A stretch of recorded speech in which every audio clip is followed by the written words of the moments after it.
Good morning. Good morning. How the devil are you doing? Not sure what to make of this. Dan Cullen says, Happy Friday, y'all. Dan, you do know it's Thursday, right? You are aware it's Thursday. Having said that, I can understand the confusion because I do need to remind you, I'm not going to be here tomorrow. I won't be here on Friday. So yeah, let's make this the Friday show. What the hell? I'm going to be at the IDE AGM tomorrow up in Birmingham. Seeing Adrian McLean become the new president of the Institute of Demolition Engineers. And I'm off on Monday as well. So no show tomorrow, no show on Monday. There's Dan Cullen saying good morning and welcome back to Mr. Muirhead. Dan Cullen has just realised the error of his ways. Oh, shit. Yes, it is. Yes, it is definitely Thursday. Morning to Jim Turner. Good morning to Mark Whiting. Good morning to Ken Hatcher. Good morning to, I think I've said Gary Muirhead, but good morning to everybody that is here. As you can see, the new look allows us to show people kind of what you look like that. There you are. If anyone's ever wondered what Ken Hatcher looks like in the wild, now you can see. I would encourage you, if you're watching over on any of these platforms, actually, I would strongly urge you to make sure that your photograph is in your profile so that we can all see what you look like. Even though some of you may be a little bit scary, I'm going to say good morning and rub some salt in the wound. I woke up this morning, a little bit foggy outside, a little bit rainy. In comes Alex Latham. Good morning from a very sunny Marrakesh. Ah, yes. Alex Latham is aboard the Marrakesh Express. Showing my age. Marrakesh is lovely. Been there. It's very, very nice as well, indeed. And Dan Cullen says, yes, the new look is cool. Thank you very much indeed, Dan. See, you need a photograph of your good self on your YouTube profile. Then we could all admire your handsome visage this time of the morning. So for those of you that just arrived, no show tomorrow, no show Monday for various reasons, but I will be back on Tuesday. So how about we roll the intro, post the question of the day, and get this show on the road? I think we probably should.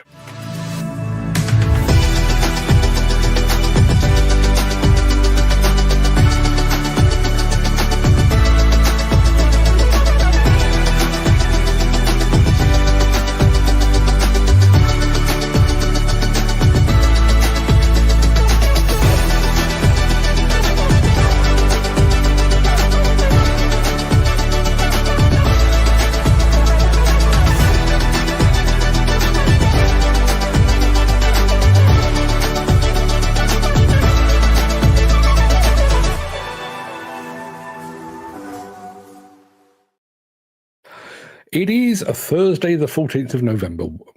Dan, Thursday the 14th of November. Welcome to the Breakfast Show. I am your host, Mark Anthony, the Walrus of Demolition. In today's show, Hitachi puts you in control.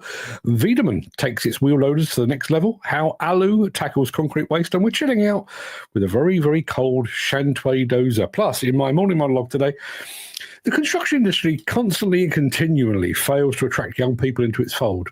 So, are the younger generation too lazy, too weak, and too woke? Or is construction just really, really bad at telling its story? Come to that at the end of the show. But before we get to all that, there is a small matter of today's mystery machine to decipher. I'll be back with that in just a sec.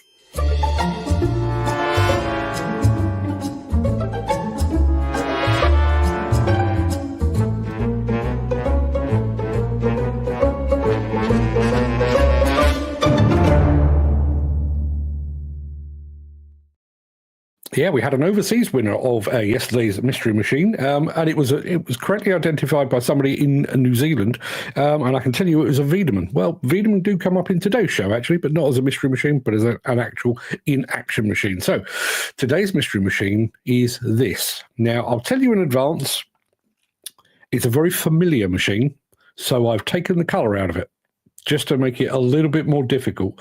It is something that you see increasingly up and down the country, or across the world, actually.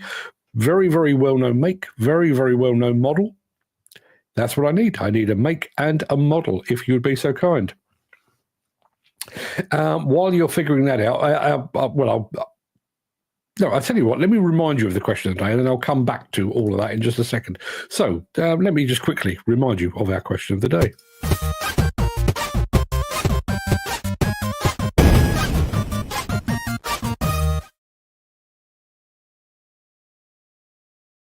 Yeah, our question of the day today is this. What was your first paid job? Your first paid job.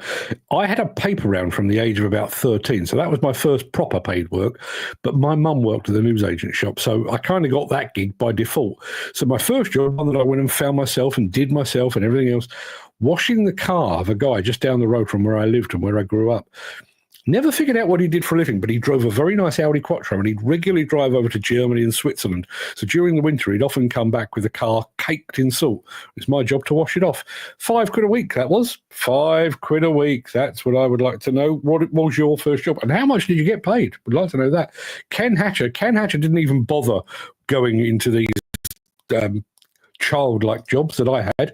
He said, question of the day, driving a 180 backer. He apparently went straight from school, straight into that. Jim Turner went the same route as me. First paid job was a paper round. I used to buy and sell things as a kid too. But at 16, started working all over the UK doing suspended ceilings, partitioning and shop fitting. Well, I never didn't know that. A man of many talents. There's yesterday's winner of the Mystery Machine, Russell Michewski, who's just joined us all the way from down under. New Zealand. Dan Cullen reckons that our Mystery Machine could be a JCB 220X. It's not. Ken Hatcher reckons it could be a Komatsu 130. It's not, but you are closer. You are closer than Mr. Cullen was as well. I spotted something there. Our friend Footy, there we are. Got a job for Monday. Think I'm doing a 3-year stretch. 3-year stretch makes it sound like you're going to prison, but I'm glad that's not the case. But congratulations, sir. Hope it all works out for you. Dan Cullen is going for the Hitachi 490-7. It is not a 490-7. It is not a Hitachi. You need to follow Mr. Hatcher's lead. That's where we're headed with that. Right. Okay. So we've got the show underway. So let's crack on with the proper bit, shall we?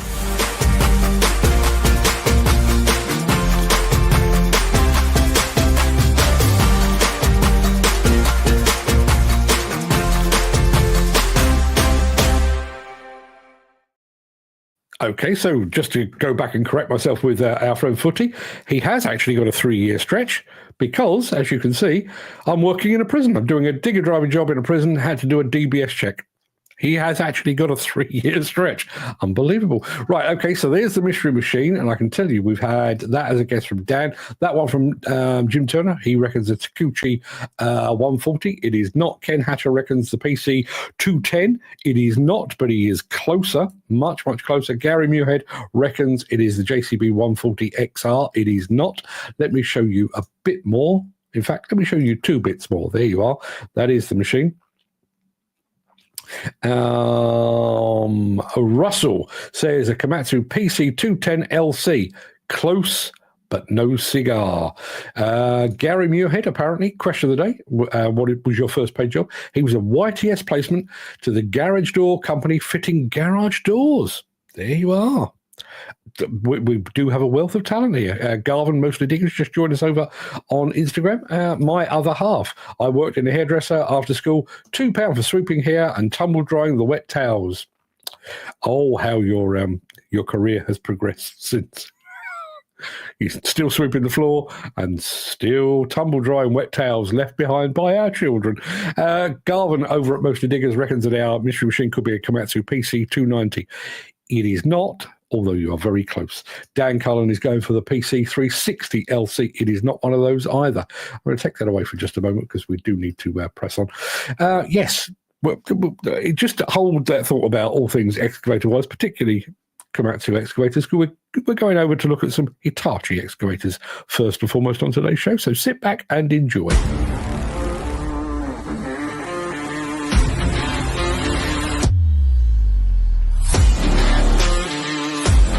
The stunning ZX130-7B and ZX135US-7B medium excavators have been updated to help you control your profitability, comfort, safety and uptime, as well as provide you with unrivaled levels of support over their life cycle.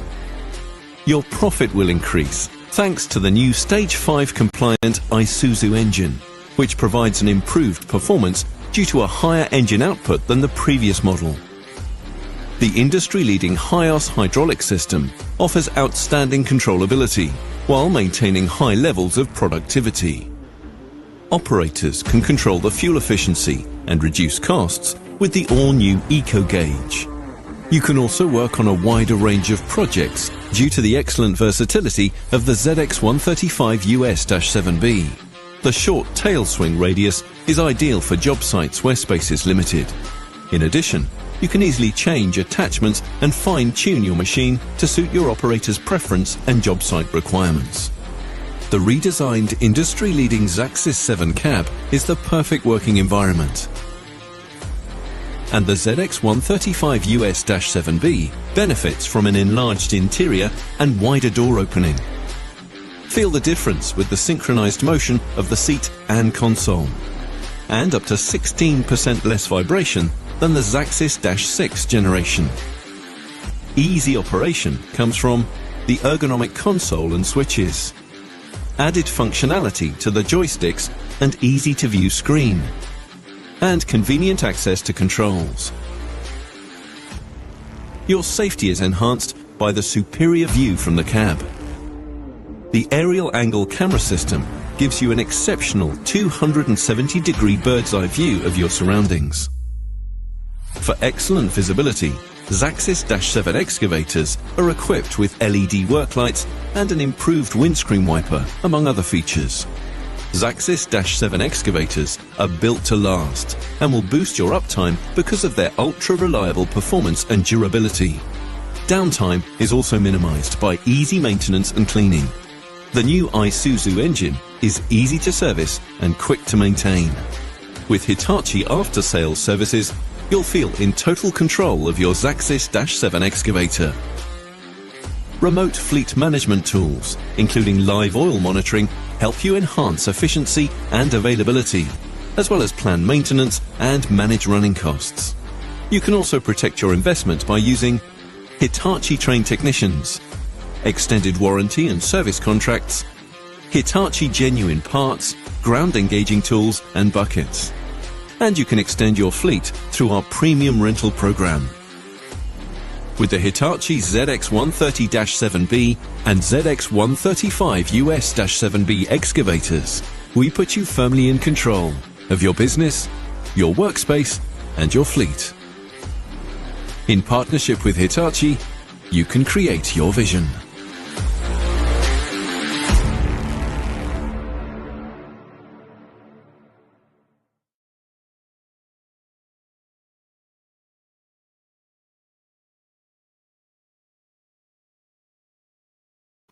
Right. We have a winner on our mystery machine. I'll come back to that in just a moment. But first and foremost, let me do this one. Jim Turner talking about Hitachis. He says, sat on one right now. Decent mount too. Just wish they'd got me one with the blade on. He's a fan. Dan Cullen, he's not. Pity Hitachi is low-powered, he says. Callum McIntosh. Good morning, Callum. Back to Isuzu engines on the Hitachi instead of the Toyota. Yeah, indeed. Let's have a look.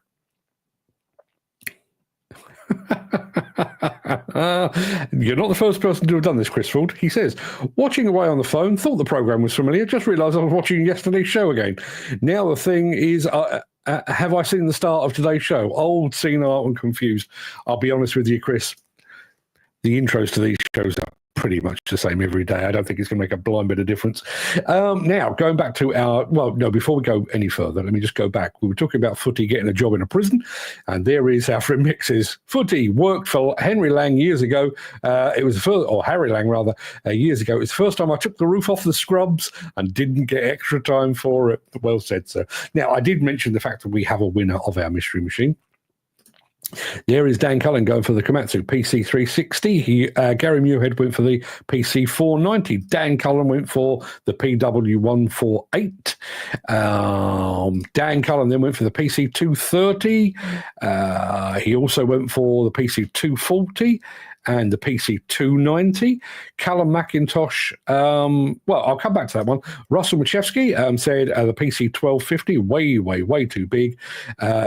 Callum McIntosh said the Komatsu HB365 or 215.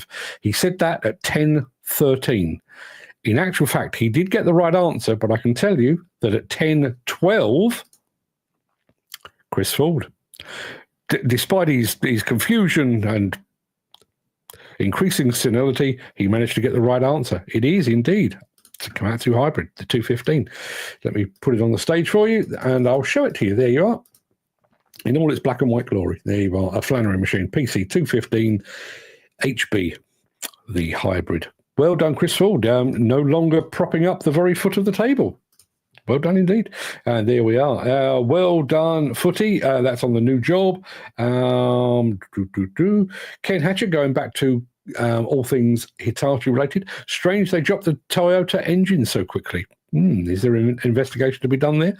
Callum McIntosh is saying, well done, Chris. Ken Hatcher saying, Ken was very close. Yes, you were indeed. Well done, says our yesterday's winner, Russell. Well done, Chris, says Dan Cullen. Well done, Chris, says Gary Muirhead. Well done indeed, Mr. Ford. Despite your confusion, you still managed to get the right answer. So, speaking of mystery machines, we had a Weidemann machine on as a mystery machine yesterday. We've got one in action. Just a moment. Back after this. If you are enjoying this episode, please consider supporting the show. You can leave us a tip at buymeacoffee.com/demolition news. Yeah, I've kind of already done the intro to this. So, Weidemann, wheel loaders. Don't see too many of them in this country, but they're pretty smart.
There you are. Now, we've had a couple of questions, both exactly the same. Ken Hatcher says, is it anything to do with Wacker Neuson? Gary Muirhead says, Weidemann, are they part of the Wacker Neuson group? Yes. Wacker Neuson and Weidemann actually merged in 2007. I'll just check the facts on this. I didn't know that off the top of my head. They did merge in 2007. So, yes. Yes, they are part of the same. And also under the same umbrella, Kramer. Remember the Kramer Allrad? Did the PR for them for a while. Fantastic machine. And now Chris Ford is saying, what is today's question of the day? It is, I actually have a button for that, but I'll tell you exactly what it is. What was your first paid job, Chris? First paid job. Were you a paper round person? Were you straight on to construction? What kind of a person are you, Chris? Good question. What sort of a person are you, Chris? I do wonder. Mark Whiting, going back to all things Hitachi, says the early Dash 7 Hitachi engine had a rubber timing belt. How long did that last?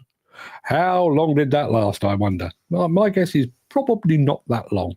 If anyone's got any information on that, love to hear from you. We'll be back with some ALLU. We're crushing concrete in just a second. Back after this.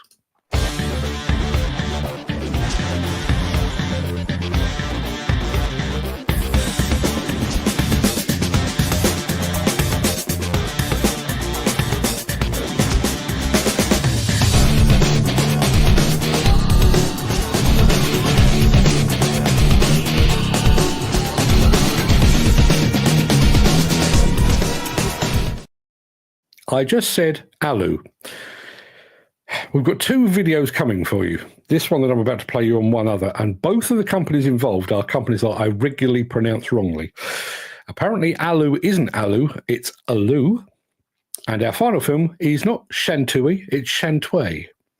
Yes, that's what it is. Let's have a look. Dan Cullen, question of the day. Farming with my dad and doing odd jobs myself and selling loads of timber and turf. See, the entrepreneurial spirit is alive and well among the Breakfast Show audience, is it not? So, having already geared up ALLU, let's have a look. Just occurred to me, if one of these were working in India, would that be a Bombay ALLU? If you like your courage, you'll know what I'm talking about. Good morning to 10-Star Simulation. You're about to witness ALLU in action.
Yes, ALLU. Going back to our question of the day, Chris Ford belatedly says, that would be telling, humping bales of hay and straw before they became big. There you are. Another person that was raised on farms. Our friend Mick says, question of the day, he had a milk round, and yes, his name was Ernie. But did he drive the fastest milk cart in the West? That's what we need to know. Chopping firewood and collecting the coal that fell off tenders on the railway when I was 7. Now that's an upbringing for you. That's a proper upbringing for you. Chris Ford. Who can remember trying to find bottles so you could get the deposit back? My other half did a bit of that, but there was a... Where I grew up in Sutton, in Surrey, there was like a housing estate, and they put a shop, like a mini supermarket, like a mini mart in the middle of it, and it was owned by Mace. Do you remember Mace? Not the construction company, but MACE, Mace. And what they do, I'm fairly sure these Cresta bottles. I think they may have been bottles of pop, fizzy drinks. And if you took them back, you got, I think back in my day, it was like 5p to take back a glass bottle. But what they would do, what Mace did very, very poorly, was they take them from you, give you your money, and then they would put them in a crate and put the crate outside, which us kids cottoned onto fairly quickly. So we'd go in with the bottles, take the money, and then go around the back, bring in the same bottles again and sell them again. Yes, that's what we did. What do we got? We've got 10-Star Simulation saying good morning as well. A Billy Plant Operator is just joined us over on Instagram as well. Fantastic stuff. Jim Turner says, I don't miss the small bales in the summer, but they're sound in the winter. We had Perry bale slaves years ago, had to go around stacking them in 6s or 7s and then stacking again on trailer, then stacking them again in the barn. That doesn't sound like a bundle of laughs at all. Footy says, I used to love the cherry one. That was my favourite. See, cherry was fine. I was a limeade man myself. Limeade. bright green and turned your pee roughly the same colour. Really did. Chris Ford says, shh, the secret's out. Wasn't that? I'm a secret lemonade drinker. That was R. White's, wasn't it? Yeah, just going down my my fizzy pop history. Let's move on, shall we? We've got one more video for you, and then I'm going to talk about all things attracting the young into the industry, all our continuing failure to do so. Back after this. Since the finance bill came into effect in April, the construction industry has seen a surge of fuel thefts. The rising cost of living has placed an additional risk of theft by employees and contractors, as well as opportunistic thieves. By using diesel dye and placing warnings of its use, you are sending a clear message that this is your fuel.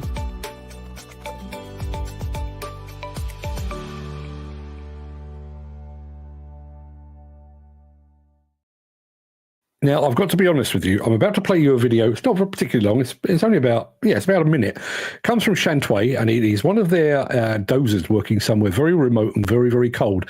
And I did intend, before I played this, I did intend to actually go and find out exactly where in the world this was working, because this video was sent to me. I didn't do it. So if anybody can tell me where this actually is, there's no prize for it, but I'd be very impressed. See if you can make out where this machine is located.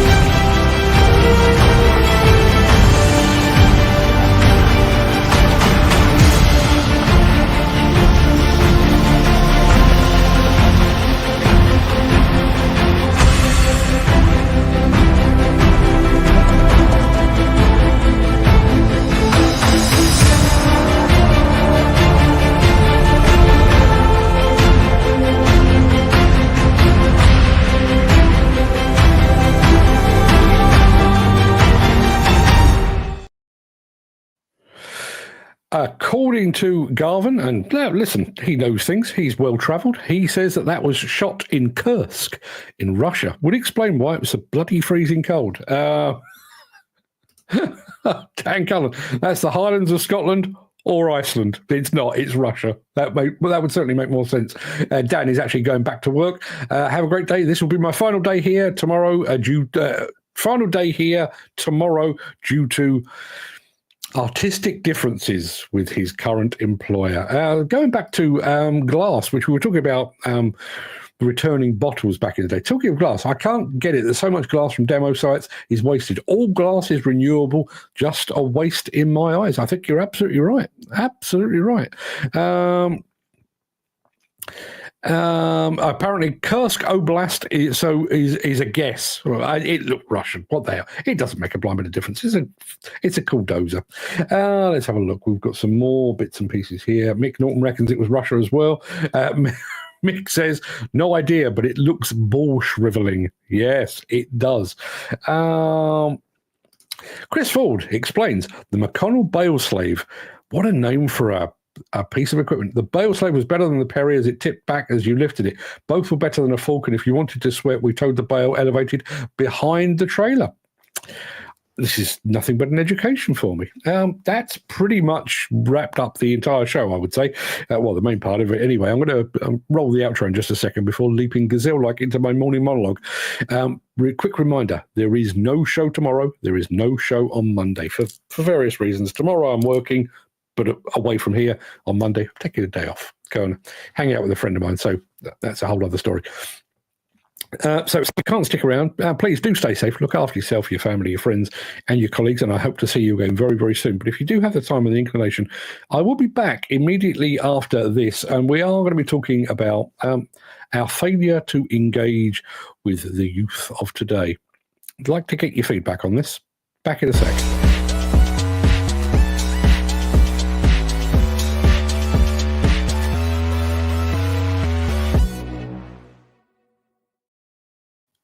Whether I'm writing a magazine article, a blog post, or a book, whether I'm live streaming, recording a video, or producing a podcast, I am basically a storyteller.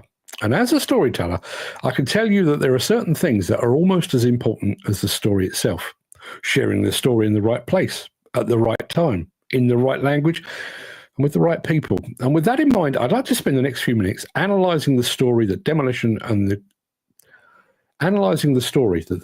and construction industry is telling potential workers. The UK's demolition and construction industry is facing a growing skills gap, a great glaring black hole in the workforce that threatens to suck in and destroy the sector. Many of our current workers are at or nearing retirement age, and there aren't enough young people stepping in to fill their shoes. Ask around the industry, and you'll often hear the same explanation. Young people just aren't cut out for this work. They're too lazy, too soft, too entitled, too woke. It's a convenient explanation, isn't it? If they're the problem, we're off the hook. But this kind of finger-pointing overlooks an uncomfortable possibility. Maybe it's not that young people are uninterested or unqualified, but the industry itself isn't telling the right story, or its story isn't reaching the right people at the right time. Is it possible that our communication, not their commitment, is what's lacking? Could it be that our message is focused on preserving traditions and stereotypes instead of looking forward? And when we say young people don't fit into demolition or construction, are we actually saying they just don't fit into our outdated idea of what it means to work here? We say that demolition and construction are tough industries, fields that require grit, hard work, and resilience. But many young people are equally tough, only in different ways. While previous generations, myself included, accepted conventional wisdom to maintain the status quo, younger people are pushing for change, challenging established norms, fighting for environmental justice, for diversity, and for mental health awareness. They're asking tough questions and demanding real answers. We dismiss them as too woke, when maybe we ought to look closer at the values driving their questions. Maybe they don't lack resilience. Maybe they're using it in ways we haven't even bothered to understand. Young people today often prioritize stability, purpose, and inclusivity in their careers. They look for jobs that provide more than just a paycheck. They want a sense of mission, a feeling that their work contributes to something larger than themselves. So how does the demolition and construction industry communicate its mission to them? More importantly, do we even know what that mission is? To a young person looking in from the outside, construction and demolition may appear to be an industry focused solely on hard labour, with little room for intellectual or creative engagement. That's not the whole picture, of course. Our work has a vital role in society. We build communities, shape skylines, and ensure safety and sustainability. But when was the last time we made that part of the story clear to prospective workers? Too often we fail to communicate the ways in which demolition and construction tackle some of the greatest challenges of our time. Take sustainability, for example. With global warming threatening our future, many young people are driven by a desire to make an impact on climate change. The construction sector has a tremendous role to play in sustainability, but have we honestly made that clear? Retrofitting old buildings, reducing waste, using sustainable materials. These are all ways that construction can and must evolve. Imagine how differently a young person might see a career in construction if they understood that their work could contribute to a greener, more sustainable world. And what about technology? Construction is no longer just about bricks and mortar. It's drones, 3D printed, augmented reality, and advanced machinery that requires as much brain as brawn. Today's projects are as much about innovation as they are about tradition. But when we talk about the industry to young people, we rarely highlight the cutting-edge technology transforming how we work. Do we paint the full picture of what it's like to build a bridge, to deconstruct a complex site, or create a new piece of infrastructure? Or are we still selling the image of a man in a hard hat, dirt on his face, gritting his teeth through another grueling day? Another dimension we need to acknowledge is work-life balance. Young workers today aren't just looking for money and status. They're looking for jobs that respect them as people, that recognise their lives out work. We're quick to brand that expectation as entitlement, but maybe that's unfair. After all, who doesn't want to work for a company that respects their time and values and their mental health? It's on us to find ways to offer a working environment that acknowledges their expectations without undermining the strength of our work ethic. We can't expect young workers to check their well-being at the door, and nor should we. Ultimately, the question isn't whether young people are ready to work in demolition and construction. It's whether we're ready to meet them where they are. Are we prepared to invest in outreach that speaks to their interests and their aspirations? Do we take the time to highlight stories of workers who started with no experience and built successful careers? Have we created mentorship programs to connect seasoned professionals with young recruits, passing down skills and wisdom while respecting fresh perspectives? We say that young people don't stick around, that they jump from job to job. But ask yourself, why would they stay in an industry that sees them as a problem rather than a potential? How can we expect them to commit to us if we've made no real effort to connect with them, to inspire them, to make them feel like they belong? If we continue to cling to outdated narratives about young people being too soft or too woke, we will lose the opportunity to bring in a new generation that could redefine and revitalize this industry.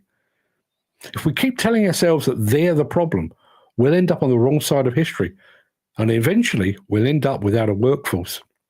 We need to rethink our approach, stop putting up walls between ourselves and the next generation, and start building bridges. Let's tell our story, not as an industry stuck in the past, but as one that's evolving, that's ready to embrace change, that values innovation and hard work. Let's show them that demolition and construction isn't about tearing things down. It's about building a better world, a world where they can have a stake and a voice. When we've done that, when we've told our story in a way that speaks to their values, their ambitions, and their challenges, maybe we'll find that young people weren't the problem after all. Maybe, just maybe, they were the solution we've been waiting for all along. Now, I have a final point on this. I know I built all of that around the notion of storytelling because it's the bit that I know best. It's what I do for a living. But think about this from a musical standpoint. If you're an aging rock star, I can imagine some of you consider yourselves to be aging rock stars, but if you're an aging rock star putting out the same music that you did back in the 1970s and 80s, you can hardly blame young people for not engaging with your latest album.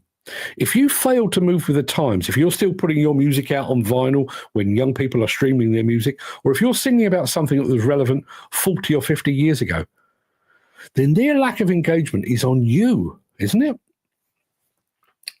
So, there's my thought for the day. Now, do I think that some young people are too woke? Yes. Do I think they're entitled? Yes, I do. Are some young people lazy? Yes, they are.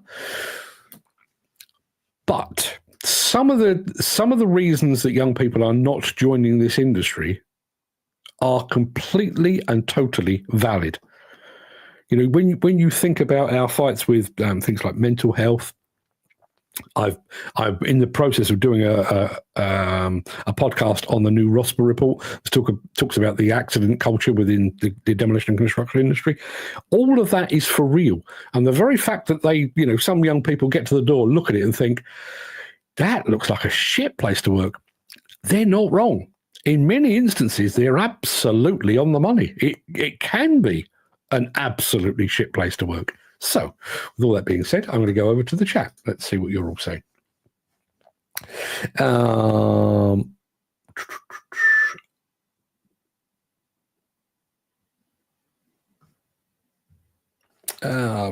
There we are. Jim Turner, we are all born equal. It's our surroundings and social groups that mould us as we live our lives. We are herd animals, so if we're going to have a diverse workforce, we need to get the kids interested in our industry before they branch off and settle into their social groups. You're absolutely right. I think one of the issues, though, is I'll use the music analogy. I think most of us, have a degree of respect for the Rolling Stones, as an example. Are the Rolling Stones ever likely to top the charts again? Probably not. Probably not. I mean, fabulous musicians, probably the greatest rock band the world has ever seen. But let's be absolutely honest, they are surviving on past glories by and large. Construction is the same. This notion of, coming to construction, we'll give you a hard hat and a high-vis vest and some site boots, and that'll be you set for life. That didn't cut it anymore. I'm not entirely sure it cuts it with people that are already here. I think as a generation, but as a society, I think we're looking for more. That I've been talking offline today with Dan Cullen, and I will come back to this next week. But he said he's had artistic differences with his current employer, and part of it is down to communication, and that is an issue in itself. But part of it is down to the way that people are employed. If you go and work for a retail company, as long as you keep your nose clean, chances are you'll have a job today, you'll have a job next week, you'll have a job over Christmas, you'll have a job next year, the year after, and the year after that. In construction, you might have a job today, you might be with a different company the day after that, you could be with a different one by Wednesday next week. There's no stability. And, if you're picking and choosing, which, if you're a young person, that's the point of your career that you're at, you are still picking and choosing. Do I go, and bearing in mind we're often talking about equal money here, do I go here where there's a degree of stability? I'm working in the warm, I've got a pension to fall back upon, I get money off my sandwich at lunchtime, or do I work over here where it's pissing with rain, people are shouting at me all the time, and I could be out of a job by the end of the week? It's an easy set of maths, isn't it? Mick says, most of us here are a generation that worked for its living. Times change, and the only ones to blame for the shortage is the industry itself and the bodies that control it. I think you're right. I think you're absolutely right. I'm not going to get into the bodies that control it, but think about this. I'm going to the Institute of Demolition Engineers AGM on Friday, and somebody that I do respect enormously, but somebody's going to be given, the chains of office or whatever it is that the IDE gives out. And, we'll all be in a very smart room, and it'll be shirts and ties and, badges of honor and all that kind of thing. That doesn't even mean anything to the modern generation. That's not their background. It really isn't, and when I look around, I've not been to an NFDC event for quite some time, but I'll look around the IDE, and admittedly, we are talking about demolition engineers here, and they do tend to be sort of further into their career. But I would, off the top of my head, I'm going to take a wild stab and guess that the average age of the people at the IDE AGM tomorrow will be 40 plus.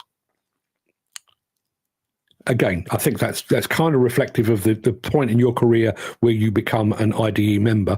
But I think it's also reflective of the what that getting together and port and cigars. It's not today, is it? Dan Carter says that's a big problem here in construction and demolition. Lack of respect. Yeah, and I do think, regardless of, I've already said, I do have my questions about the your millennials and their wokeness and their approach to work, or their apparent lack of work ethic. But a lack of respect. If you are 16 or 17 years old, you've come out of school, you've come out of college, maybe you've come out of some other form of higher education, and you have got the entire spectrum of employment looking at you. You could go into retail, you could go into the leisure industry, you could go into the hospitality industry, you could go into the tech or the pharmaceutical, you could go into the aviation or the automotive, or you could go into construction. And part of your decision-making process is, where will I be appreciated, where will I be valued, and where will I be respected? And of all of those industries that I just named completely off the top of my head, my guess, and it is just a guess, but my guess is you would receive more respect in virtually every other one above demolition construction. We've all seen it. We've all spent enough time on demolition and construction sites. There almost seems to be this determination. You get somebody coming in 16, 17, 18 years old. They are a bit green. They're still a bit wet behind the ears. And there seems to be a determination to make their life as hard as we possibly can. And I'm not talking about, the usual banter. Let's wind up the apprentice and send him to fetch a box of steam or whatever it might be. I'm talking about actual lack of respect, actual abuse. If I were making that choice now, if I were choosing a job now and looking at all of those career options, knowing what I know now, I wouldn't be choosing construction or demolition. And not because I'm, I can F and Jeff with the best of them. And frankly, I quite like it when I'm abused because it gives me a good opportunity and excuse to abuse people back. I don't have a problem with that. But really, if you're committing to, this is the thing that I'm going to be doing 10, 12 hours a day for the next 40, 50 years of my life, you kind of want to do something where you're valued and respected, right? I don't think that's a lot to ask. Mick Norton says, building bridges to Gen Z is beyond the current capabilities of those that head the construction sector. Individual companies like Flannery's are making great headway, but they are the exception rather than the rule. And herein lies the issue. I come back to this a lot, specifically talking about gender, but also talking about race. But I'm going to talk about age here as well. This notion of you can't be what you can't see. If I go to the NEC for their skills show that they do annually, if I go along, maybe I've gone along as a young individual, or maybe I've gone along with my mum and dad, and I turn up looking for some clue as to what my next career should be. And over here on the Audi stand, there's a young fella, maybe mid-20s, suited and booted, decent haircut, nice watch on his wrist, and he's working with a premium brand. And over here, there's the representatives of Apple and Google and Microsoft. Maybe they're even younger. Maybe they're in their hoodies and their jeans, and they're hip and groovy, and they've got their little beards and all the things. And I'm looking at that. And then I go over here to construction, where there's a bloke in his 60s, in a suit, a shirt and a tie that went out of fashion roughly 1975. Smells of cigar smoke. Is that doing it for you? Is it? Because it wouldn't for me.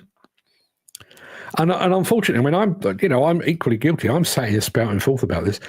I can't talk to the younger generation. Look at me.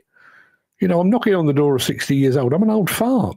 But I think we've had a few in the gender side of things, people like Katie Kelleher, who is young and hip and groovy, but also a spokesperson for, the female part of the industry. Fair play. But where are those stories? Where are those stories that are showing the path? I've mentioned this before. When you look at the advertising, the TV advertising that's done by some of the armed forces, if you can fix a bicycle, you can fix a Jeep. If you can fix a Jeep, you can fix a helicopter, that kind of thing. But when you see them, they're not you haven't got a senior army or navy officer with moustache and all the stripes on his. You've got a young person, somebody that you as a young person could relate to. Well, he looks like me, or she looks like me. I could be that. Where's that in construction?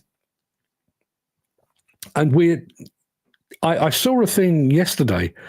I may have got it because Mick Norton posted it, but somebody from the CLC yesterday talking about why it's a good thing to drop grandfather rights.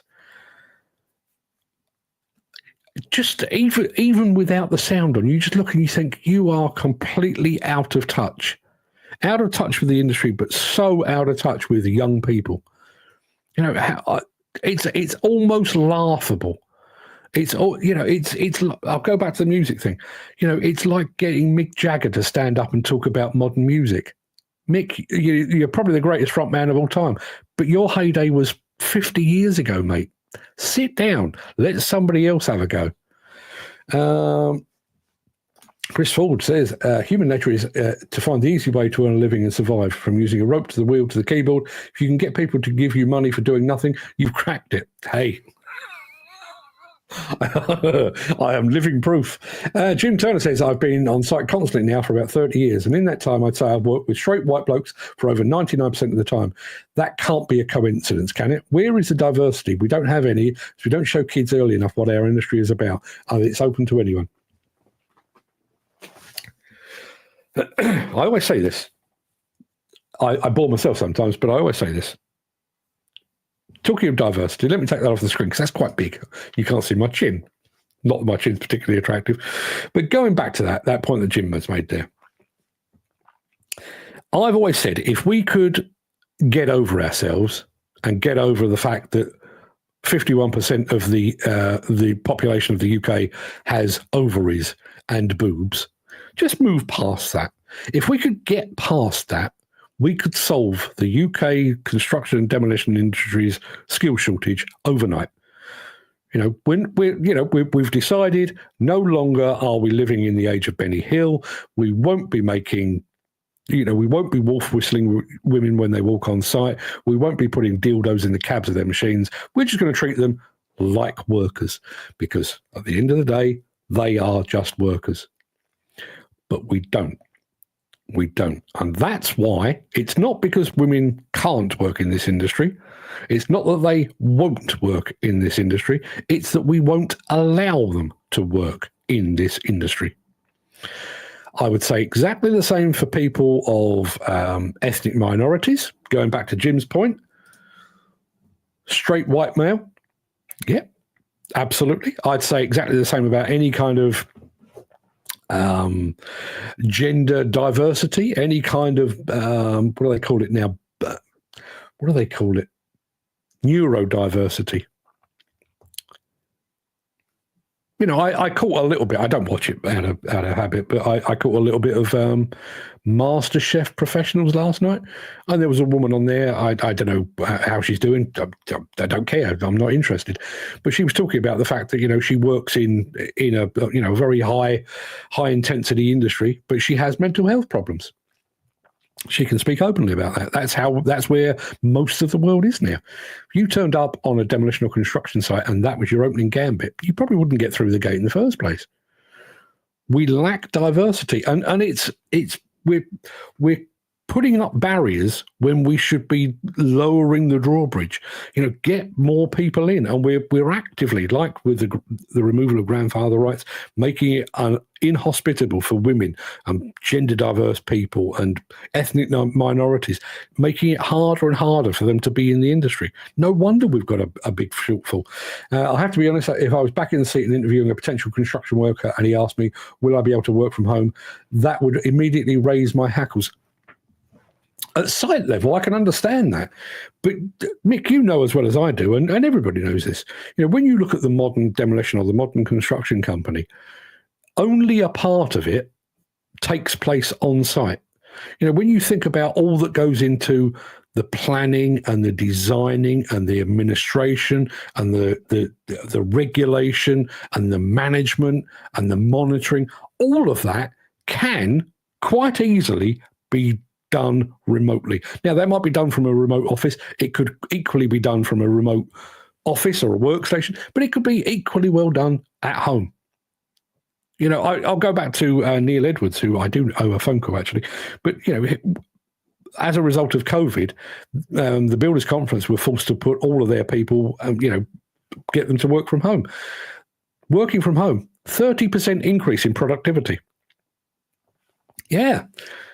Nobody standing over their shoulder, nobody shouting at them, nobody checking what time they got back from lunch, nobody checking what time they got into work. 30% increase in productivity.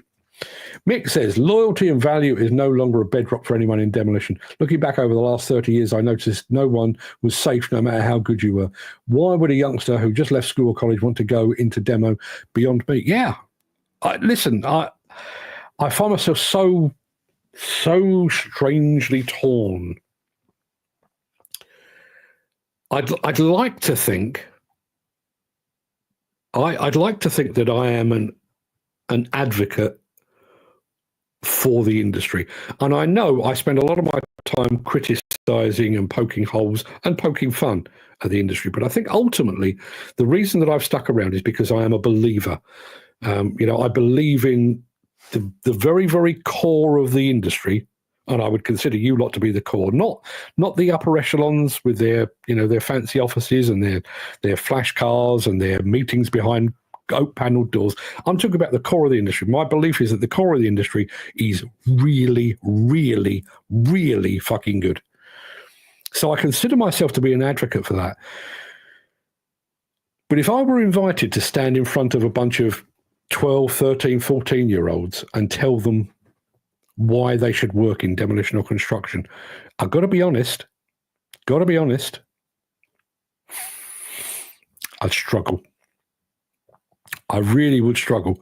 How do you look, particularly maybe a young girl, in the eye and say, yes, construction is definitely the job for you. It's marvelous. Think about, your work environment where you may have to share a loo with a bunch of hairy-ass guys, and they will probably shout and swear at you quite a bit and sexually harass you on a regular. Could I do that to a 12, 13, 14-year-old girl? Don't think I could. And that's the reality. I know we like to tell ourselves, which goes back to the storytelling thing, we like to tell ourselves that that's not the case anymore, but it is. It is. We've had ladies on this show. You go back to Lana Edwards, to Katie Kelleher, all these people. You have a word with them. Have a look at the Digger Girl over on Instagram. I've met her a couple of times. She's a lovely girl. Love what she does. Yeah, good luck to her. But when you go and look at one of her videos, she's done one recently with Cabelco, driving a Cabelco excavator, I think. Go and have a look at that. There is virtually no mention in the comments of the machine. It's all about how sexy she looks in cycling shorts. Do you need that in your life if you're a young woman? You probably don't. My other half, completely going against the grain here. We've made kids soft. Mums won't let them out without sun cream, sun hat, or hydrated. They wouldn't work outside in the dirt. Sad life. Well, I think there is a degree of that. But again, is that reflective of the industry today? You think about some of the biggest and best advances we've made in this industry of late. Remote control, autonomy, GPS and all that kind of thing. None of that takes place out in the pissing rain or the blazing sun. It all takes place in an office environment. Where people will be well looked after, they'll be safe and sound by and large. Are we telling the right story? I don't believe we are. Footy says, I was on site 2 days ago, a young lady driving a digger. By Christ, she was a fantastic driver. Did a fantastic job from what I saw that day. Yeah. See, the thing that I find bizarre about this is that should even be a surprise. I mean, I've mentioned this before, but you go to Japan. So if you've been out and spent £1 million or whatever that is in yen on a demolition, high-reach demolition machine with the biggest attachment you've ever seen, the chances are the person behind the levers of that is a woman, little tiny Japanese lady wearing white gloves and slippers, and she is the dog's doodahs on that machine. I mean, I have enormous respect for everybody that's sat here looking at this chat, but I tell you what, I'd take one of those Japanese girls and put them against any one of you any day of the week. They are brilliant. Absolutely brilliant. And their machines are looked after like you would not believe. They look like they've literally just rolled off the factory line. June Turner says, if someone started up a youth group along the lines of Construction Scouts, the kids of today would have a gateway into construction when they were at school leaving age. They'd have a chance to feel part of something, try their hand at various construction trades, so they'll know by 16 which sector they'd like to specialise in. Think about that. I mean, I do think that things like Scouts are kind of outmoded. When you think about what Scouts are at the very core of it, I was never a Scout, so I'm doing this remotely, but it was almost like military type skills, tying knots and reading maps and compasses, which all feels, I'm sure it's moved on, but it all feels a bit outmoded. But we've got what do they call the Army Cadets? We've got an Army Cadets place just down the road from where I am now, and particularly around about Remembrance Day, you see the young guys and girls in their uniform doing their parades and everything else, and that is basically preparing them for a potential career within the armed forces. Why isn't construction doing that? Why are we not doing that? Where is our story? Chris Ford is shortcutting the whole thing. I just identify as a digger these days. Well, frankly, in some ways you are. Mark, I respect your viewpoint. Perhaps as I approach 80, I have to accept that there's a hint of bigotry in my DNA. Listen, I was raised in a racist household. I think it was a generational thing. by and large, my mum was quietly racist. My dad was outspokenly racist. So, I had a bigoted upbringing. I like to think that I've gone the other way, but when I compare myself to my children, I won't bore you, but I do still see race. I do still see gender. They don't, because they don't give a toss. It doesn't matter. They've moved beyond that. Job for life in any industry is long gone. A fluid workforce is the name of the game now. I do think you're absolutely right. Yeah, I think you're absolutely right. The saving grace is that the next generation don't actually know how good we used to have it. In some ways. I mean, again, I'll go back. There will be a podcast out later today on this new ROSPA report talking about accidents. Well, accidents in industry or accidents in the UK, but particularly in industry. So go and have a look at that. I'll tell you where to find that a bit later in the day. But did we used to have it good? I think we maybe had a little bit more freedom, but without question, I mean, I still bitch and moan about the number of accidents we suffer and the number of fatalities we have, about the piss poor investigation of any accidents, and all of that kind of thing, and about the duty of care that employers have. But ultimately, when push comes to shove, the industry is safer today than it was at any point in its history. There's always that, the good old days. The good old days, we had the Blitz and Ricketts. Was it really the good old days? Chris Ford says, I had a friend that worked in a sewing machine factory. He said, if you thought men were sexist, it was for the faint-hearted. I worked in a couple of all-female offices, and yeah, they could be pretty brutal as well. I mean, I prefer the company of women anyway, so not a big deal. And I was a lot younger back then. Maybe I was just a bit easier to go with the flow. But yeah. But I think female sexism, unwelcome though it may be, inappropriate though it may be, I think it's less threatening that way around. If you know what I mean. I don't think it's right. I'm not condoning it, but I do think a man being sexist to a woman is more threatening than the vice versa. I don't even know what I'm talking about. Another thing is no one has your back in the industry. It's everyone for themselves. Yeah, well, I mean, Dan's going through that at the moment. People talk about rates and living crises, but no one sticks up and gets together. No, they don't. Mick says, Jim makes a good point. When I was at school, which was not very often due to the low fence, the fence at my school when I was growing up in Battersea was really high. Still didn't stop me. We had careers people, but I do remember the construction was very low on the list. As for demo, don't make me laugh. I did a careers evening at school, and I did another careers evening at college. And there was no representation from either demolition or construction whatsoever.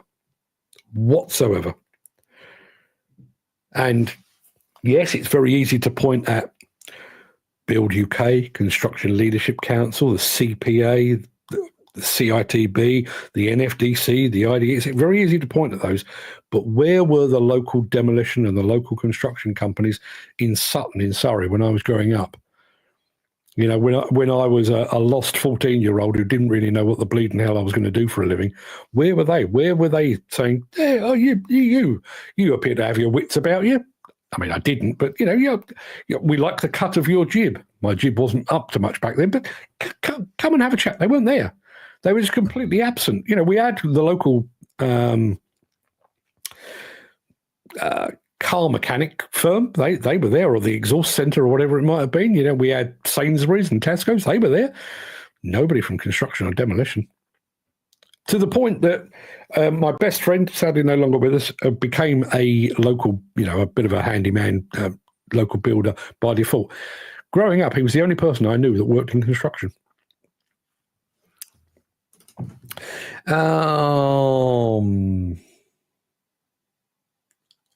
So I was just talking to Nadia Williams, left work, home, not Not sure what that's all about. Have a fantastic day, lads, and stay safe tomorrow, Mark. Speak to you lot over the weekend. Yeah, thank you very much indeed. Yes, I am in Birmingham tomorrow. No show tomorrow. Chris Ford says, half the problem these days is that people have forgotten to laugh at themselves. They just get offended. I agree, and I think that's had an absolutely terrible effect on things like comedy and movies and stuff like that.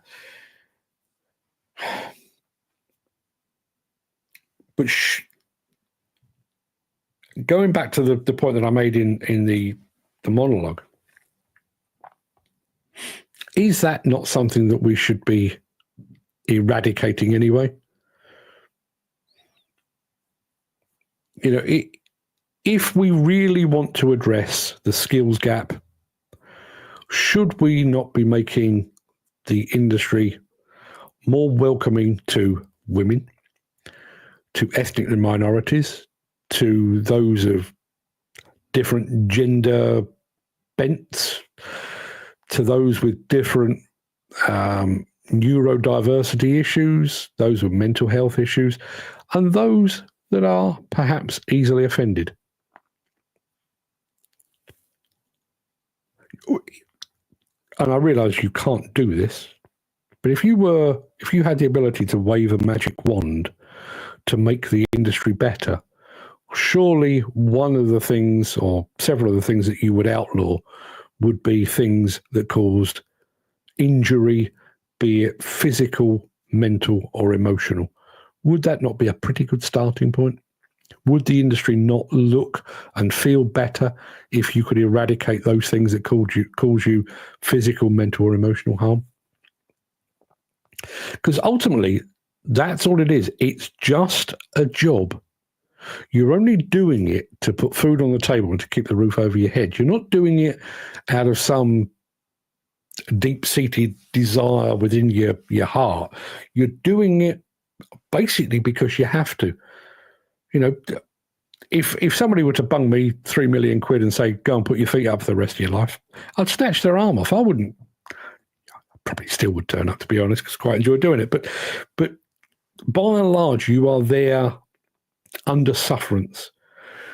Should you have to suffer the sufferance? Should you actually have to suffer indignity and abuse and offence just in order to feed your family? You shouldn't. I'm asking rhetorical questions to which I already know the answer. You shouldn't. You know, in much the same way as you shouldn't be asked to work doing a job, a role, or an activity, or a task that will put your life or your well-being in danger. I think the same applies for your mental and emotional state as well. You should not, in this modern day and age where we are supposedly enlightened to the impact that all of that can have, we shouldn't be asking people to do stuff that will cause them harm, whatever shape that harm takes. Years ago, I worked with a lot of black boys in demo, best brick cleaners going, and some of the best top men I've met. And when was the last time you saw that? It's rare.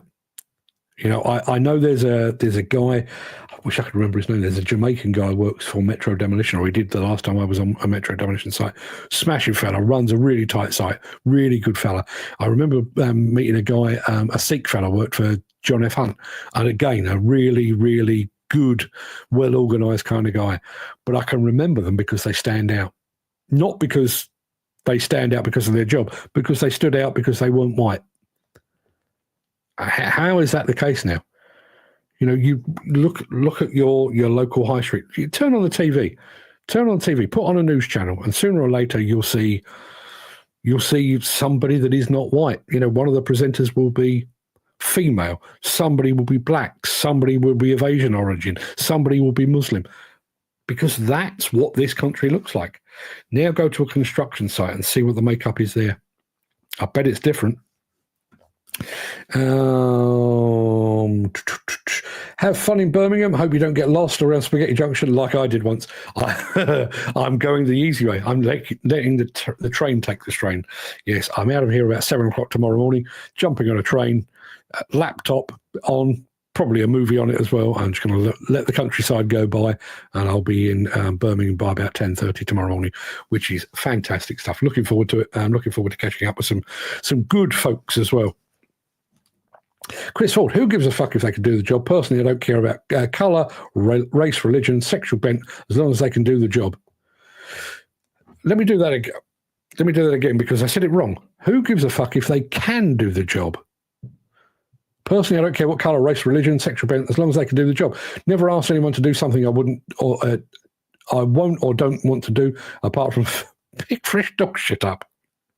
Yeah, I wouldn't ask anyone to do that either. Don't particularly want to do it myself. But yeah, whatever way this all goes, if the whole construction demo industry goes to pot, then they can only blame themselves.